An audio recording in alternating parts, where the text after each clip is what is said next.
Se o Alcorão é universal, por que não menciona profetas de fora do Oriente Médio para incluir mais culturas?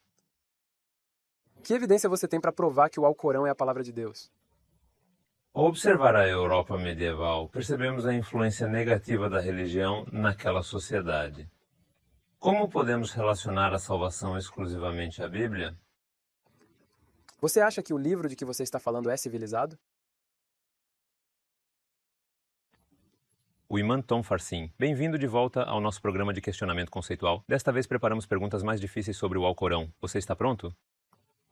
Como você sabe que o Alcorão que temos agora é o mesmo que o que foi revelado? Será que 1400 anos não podem mudar?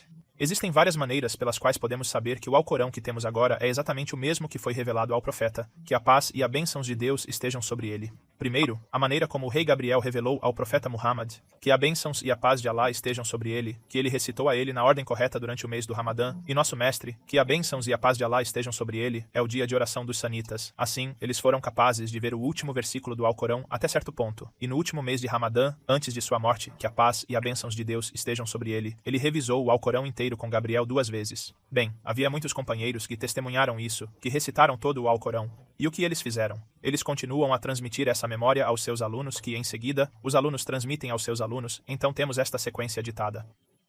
Esse é o primeiro método, é o testemunho. É verdade que se você não tomar as devidas precauções para verificar a autenticidade daqueles que compõem sua cadeia de hospitais, as informações transmitidas através do testemunho podem não ser confiáveis, e você tem que verificá-las. Então, graças a Deus, na nossa tradição islâmica, temos regras tão rígidas na verificação do currículo das pessoas, né? Estes não são só nomes, certo? Quem são eles? Para onde eles foram? Eles já viram este homem? A sério? Eles afirmam ter ensinado. Eles realmente lhe ensinaram? Espera.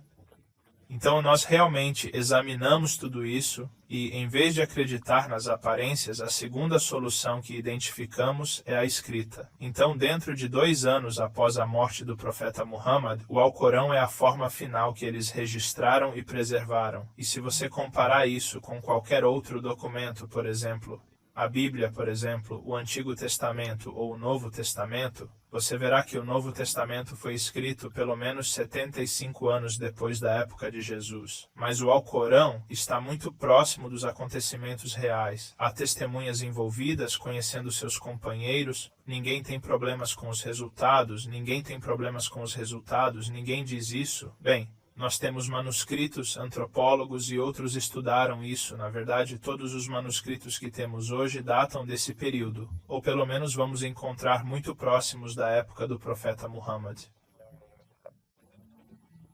Se você quiser manuscritos que datam de 100 anos após a morte do profeta, você encontrará manuscritos que datam de 100 anos do tempo do profeta Muhammad, que a paz e a bênção de Allah estejam sobre ele. Temos mais de 50 manuscritos reais que existem em todo o mundo. Quanto do Alcorão estes manuscritos representam? Não estamos a falar de reconciliação agora, nem estamos a falar de quem os otomanos enviaram. Esses manuscritos representam mais de 96% do nosso Alcorão existente.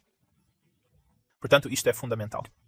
Se você comparar isso com o Novo Testamento, se você pesquisar manuscritos de 100 anos da época de Jesus, você encontrará apenas um, e isso não tem nada a ver com o Novo Testamento. Sabes quantos do Novo Testamento representam esses manuscritos? Quase. Um versículo do meu Evangelho, que não importa nos manuscritos que representam o Novo Testamento até que você morra 300 anos depois do tempo de Jesus, para que você perceba o quão importante isso é.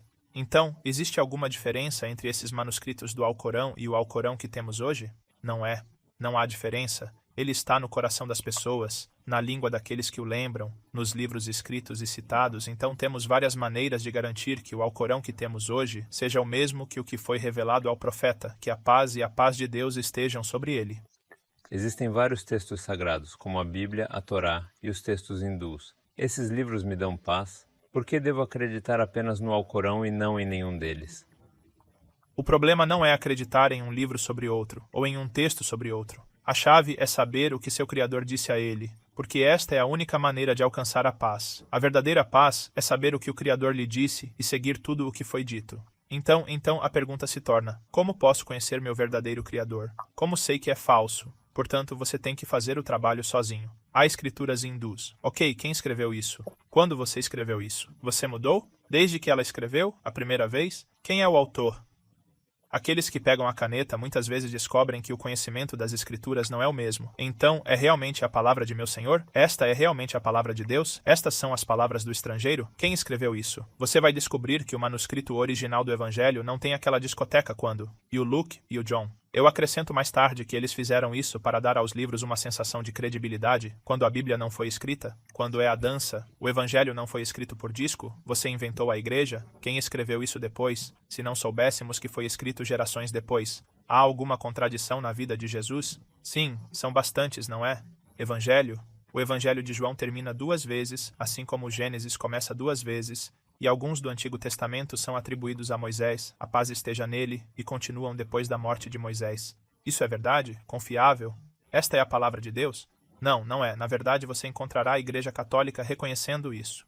Eles não chamam o Evangelho a palavra real de Deus, eles chamam-lhe a palavra inspirada de Deus, mas mesmo que você seja. Com isto, você deveria perguntar, dizendo, existe melhor do que isso? Isso vai me aproximar da vontade do Criador?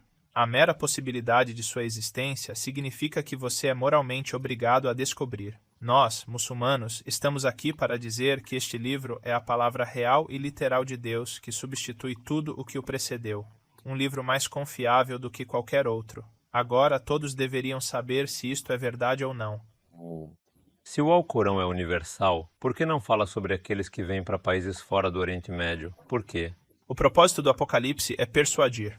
Bem, Deus Todo-Poderoso tentou convencer os leitores de que o que ele lhes disse era verdade, para que eles se submetissem e se rendessem. É uma questão moral. Se eu tentar convencê-lo de que você é médico, se eu tentar convencê-lo dando-lhe exemplos de tijolos, é apropriado? Vovô?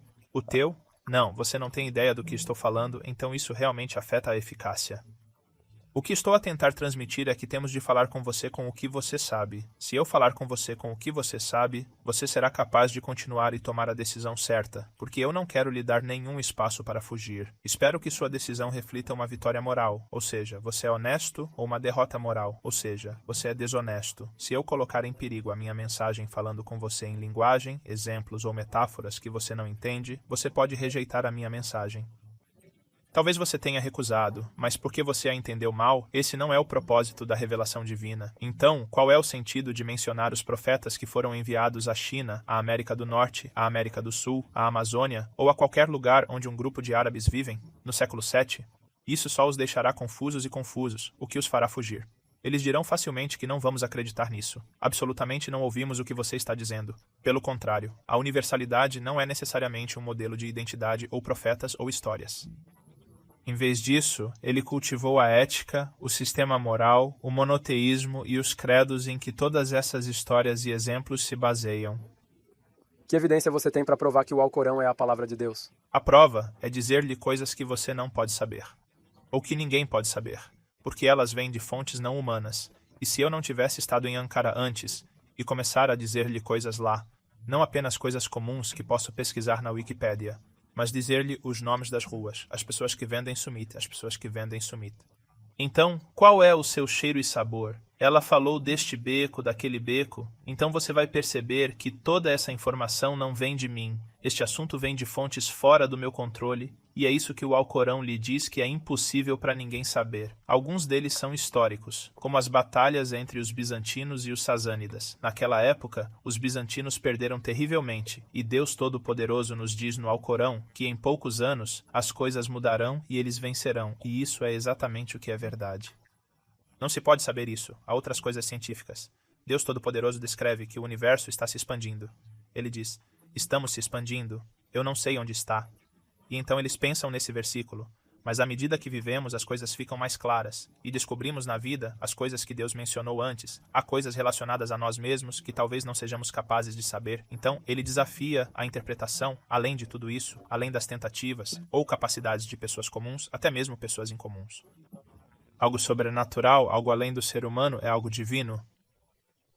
Olhando para a Europa medieval, podemos ver como a religião os influenciou de uma maneira ruim e como podemos associar a salvação à Bíblia, sendo esse o caso. A resposta a esta pergunta é dupla. Em primeiro lugar, isso nos leva a reconhecer a importância de ter uma revelação real para construir nossa sociedade. e não apenas uma revelação falsa ou apenas uma revelação mista, porque o evangelho que temos hoje e o evangelho medieval não é uma revelação que Deus revelou a nosso Senhor Jesus. Eles distorceram a Bíblia, o catolicismo, muitas coisas nela, assim como os romanos quando se converteram ao cristianismo. Muitas pessoas escreveram assim nos 100 e 150 anos, antes que fosse permanentemente escrito no papel. Se o que temos hoje, o que chamamos de Bíblia, certamente não é 100% real, não é uma verdadeira revelação do Criador. Então, se você está construindo uma sociedade sobre isso, você está realmente construindo sua casa na areia. Você fez o que você queria que durasse para sempre, mas a base era muito fraca. Na verdade, ainda vivemos com as consequências de tentar construir sociedades sobre bases tão frágeis. Mas a segunda coisa é que a experiência europeia da religião não é a experiência de todos, nem a experiência universal. Nós temos uma experiência completamente diferente. Eu digo que a Europa lutou na Idade Média e que não podemos comparar viver à sombra da Bíblia com viver à sombra do Alcorão. De acordo com o que o Alcorão diz, porque são livros completamente diferentes. Mesmo que as doutrinas se sobreponham, insistimos que uma é verdadeira e confiável, enquanto a outra não é. As experiências históricas divergem amplamente. Disse que o Alcorão é um livro que traz paz e tranquilidade, mas e o conceito de jihad no Alcorão? Como é que matar assassinatos pode ter a ver com a paz? Ninguém quer matar, na verdade o próprio Deus diz isso. Ele diz que a jihad foi escrita para você, que é seu ódio.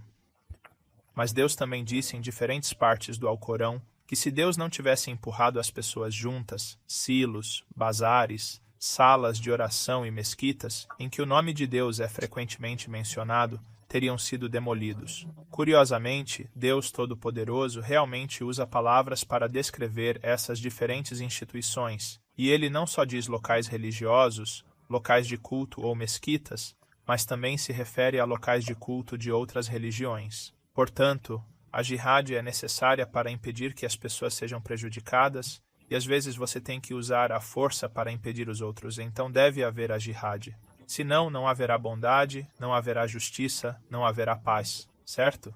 Estes nem sempre entram em conflito, e às vezes, para alcançar a paz, temos que impedir aqueles que a ameaçam. Muitos não muçulmanos pensam que os muçulmanos querem matá-los, porque há um versículo no Alcorão, que matá-los onde você os ensinou. Como você explica isso? Estes versos estão fora do contexto? Estes são os versículos da Sura de Al-Baqará. Quando Deus Todo-Poderoso fala da jihad, ele diz, mate-os onde vocês os educam. A questão é, de quem?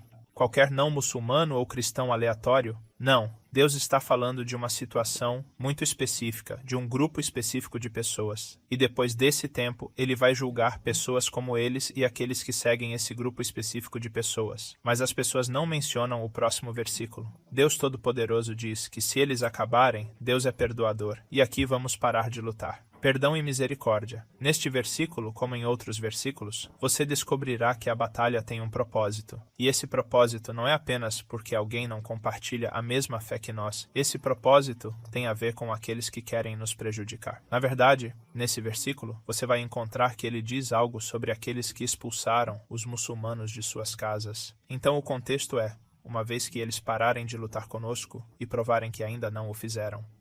Então nós também pararemos porque não há necessidade de lutar. E outro versículo que muitos mencionam é o 5º versículo da Sura Touba, onde Deus diz algo semelhante. Então mate os politeístas onde os encontrarem, leve-os e aprisione-os novamente. Será que Deus está falando aqui de todos os pagãos e de todos os politeístas na Terra? Ou ele está falando de um grupo muito específico de pessoas que foram acusadas ao longo da história? A quem se aplica esta descrição?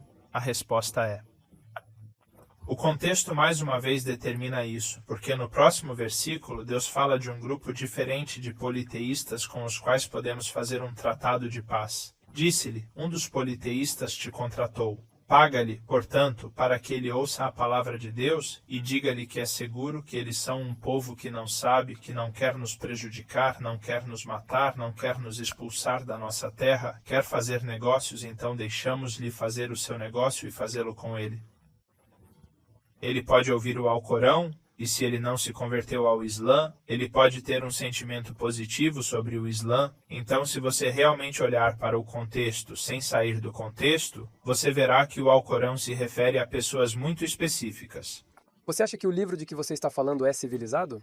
Não há máquina para medir? Se não tivermos ferramentas objetivas, não podemos fazê-lo. Bem, se olharmos para o que estamos fazendo na sociedade hoje, é civilizado ou incivilizado? Bem, talvez devêssemos assumir que ele é civilizado. Talvez daqui a 5 anos ou 10 anos, chegaremos à conclusão de que é incivilizado. Bem, algo que as pessoas fizeram há 100 ou 2 anos. E olharmos para trás e dizemos, pessoas, elas são tão enganosas, não são? Então, se você não tiver um sujeito de terceiros, alguém que não está sujeito a conflitos de interesses, se isso não existir, então nossa definição do que é civilização será apenas uma coisa fluida e mudará para sempre. Mas se você obter suas expectativas de bom e ruim de uma fonte universal do próprio Criador, então ela se enraizará e você terá uma orientação eterna, independentemente da situação que você experimente. A lei de herança no Alcorão afirma que homens recebem o dobro. Como isso pode ser justo hoje em dia? Primeiro, isso não é verdade entre irmãos e irmãs em termos de herança, que herdam 2 vezes mais do que as irmãs, mas se você olhar para outras situações, você não encontrará essa divisão. Por exemplo, a maior parcela de patrimônio fixo. 2 ou mais filhas, 2 ou mais filhas, 2 ou mais filhas. 2/3 da herança do falecido, em comparação com o pai, em comparação com o tio, é o maior. Em comparação com o avô, os restantes herdaram menos herança, então não era uma divisão entre homens e mulheres. Na verdade, há muitos casos em que as mulheres herdam mais do que os homens. No entanto, em alguns casos, os homens herdam mais do que as mulheres. Então você tem que perguntar por quê? Então qual é o objetivo? A razão é pela lei. Na verdade, o Islã tenta encorajar um certo tipo de relacionamento familiar e um certo tipo de dinâmica familiar. As pessoas no mundo urbano moderno acham que isso é injusto porque imaginam que um dos pais vai morrer e a notícia da morte vai chegar aos irmãos e irmãs. Então a irmã mais velha voa de Nova York e o irmão mais velho viaja da Califórnia. Então cada um deles aparece, recebe o dinheiro, vai para casa e vive suas vidas separadas, certo? Talvez uma vez por ano, de acordo com a Sharia, não é uma família. Bem, a Sharia quer que as famílias sejam mais próximas do que isto e mais interdependentes do que aquilo. E esse é o tipo de família que a Sharia quer que sejamos. Cada um de nós, as pessoas dependem umas das outras. Alguns têm responsabilidades e outros têm obrigações. E essa obrigação vem com alguns privilégios. Por exemplo, um irmão é financeiramente responsável pela irmã. Se a irmã se divorciar, se a irmã se tornar viúva, se a irmã está em problemas, se eles não têm pais, para onde ela pode ir? Irmão? Existir? Isso é o que a Sharia diz. Mesmo que o irmão esteja lá, ele deve ter dinheiro para pagar as despesas. Ele deve ter a capacidade financeira para sustentá-lo. E não queremos que ele tenha qualquer razão para dizer não. Portanto, no caso da herança, ele receberá mais dinheiro, porque é esperado que ele faça mais. Todo privilégio vem com responsabilidade, todo privilégio vem com obrigação. Você não pode separar os dois, então não é tão simples como algumas pessoas dizem agora. Não é assim que vivemos agora, então por que não mudamos a lei da herança? Não, é para o teu bem. É assim que a sociedade é construída. Foi assim que a tua família foi construída para ti. Se nossas famílias e sociedades não refletem essa realidade, então não é a Sharia ou a lei da herança que precisa mudar, mas nossas famílias e sociedades. Sabemos que Deus no Islã é um, mas no Alcorão ele é chamado de nós. Então como podemos explicar isso? Nos estudos de idiomas, isso é chamado de maximização. Então, mesmo que você vá para o inglês, se você fala da rainha, ou se a rainha emitir um decreto, ela não fala de mim, mas fala de nós. Mesmo em árabe de hoje, se você chegar a alguém mais velho que eu, mais conhecido do que eu, talvez um cheque ou um cientista ou outra pessoa, ele tem o singular, eu vou chamá-lo no plural. Eu falo, como você está? Tudo?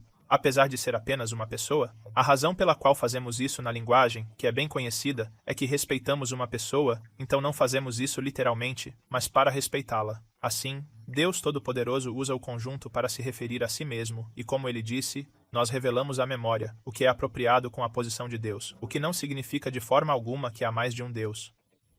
Mas alguns lugares são chamados pela palavra eu. Por que isso? Porque isso pode ser uma afirmação adicional. Vou dar um exemplo de outra coisa que Deus Todo-Poderoso às vezes faz no Alcorão. Ele fala diretamente com alguém, às vezes com alguém, mas ele usa o pronome de ausência, por exemplo, na forma de franzir a testa. O significado literal da frase é que o profeta franziu a testa para aquela pessoa e Deus Todo-Poderoso assumiu o controle e fala com o profeta Muhammad, mas ele fala sobre ele na forma de ausência. Imagine essa situação. Os teus amigos, talvez alguns dos meus colegas de trabalho, talvez o teu chefe, você vai jantar e os teus filhos vêm até você e dizem algo que te deixa muito embaraçoso. Como você responderia? Uma maneira que você pode responder é falando diretamente com seu filho. Olha, isto não é apropriado. Eu não quero que você diga isso agora. Outra coisa que você pode fazer é se virar para seu amigo e dizer que ele ainda é muito jovem. Ele sabe que não entende. Depois disso, aqui você verá a diferença de estilo. Então, há algumas culpas. Esse estilo, quando Deus Todo-Poderoso diz isso e descreve o que o profeta fez, ele culpa o profeta. Ele não está dizendo ao profeta que você franziu a testa e assume no texto.